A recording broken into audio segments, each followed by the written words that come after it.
கல்யாணமும் பண்ணி ஒரு ஆளாக்கி அழகு பார்த்த பெற்றவங்களை பிள்ளைங்க முதியோர் இல்லத்தில் வச்சு அழகு பார்க்குறாங்களே, அது அருவருப்பா இல்லை சார்?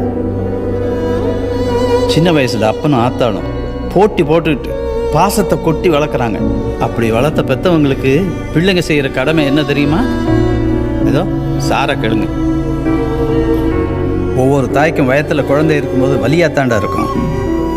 ஆனால் அந்த வலியை அவள் வலியாவே சொன்னதில்லை. அந்த வலிக்கு அவள் வச்ச பேர் என்ன தெரியுமா? சுகம். சுகமாக இருக்குமா.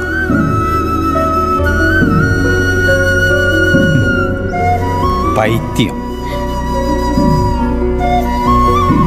பிள்ளைங்களுக்கு எந்த கஷ்டத்தையும் காட்டாமல் வளர்க்குறோம். ஆனால் அந்த பிள்ளைங்க பெற்றவங்களை யூஸ் பண்ணுறவரை யூஸ் பண்ணிட்டு அதுக்கப்புறம் இந்த பெற்றவங்க நிலைமை என்ன தெரியுமா? ரோட்லேயும் கோயில் வாசல்லையும் முதியோர் இல்லத்துலேயும் தான். நாங்கள் உங்களை பார்த்துக்கிட்டது மாதிரி நீங்கள் எங்களை பார்த்துக்கிற வேணாம். அட்லீஸ்ட் பாசமாக இருக்கிறது மாதிரி நடிங்கடா. நாங்கள் சாகும்போதாவது சந்தோஷமாக சாகும். இதெல்லாம் எங்களுக்கு தான்டா. பிள்ளைங்க விஷயத்தில் நீங்கள்லாம் கொடுத்து வச்சவங்க. நீங்கள் வாழ்கிற அந்த வாழ்க்கை ஒரு நாளாவது எனக்கு கிடைக்கணும்னு ஆசையாக இருக்குடா.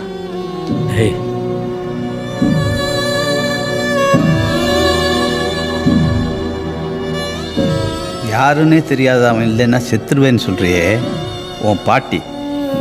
அவளுக்காக நீ ஒருவேளை சாப்பிடாமல் இருந்திருந்தேன்னா உன் அப்பா உன் பாட்டியை அனாதையாக விட்டுருக்க மாட்டான்.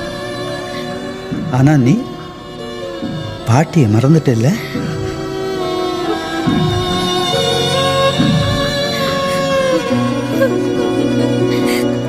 சாரி அப்பத்தா, சாரி, மன்னிச்சிடுங்க. என்ன மறந்துட்டல?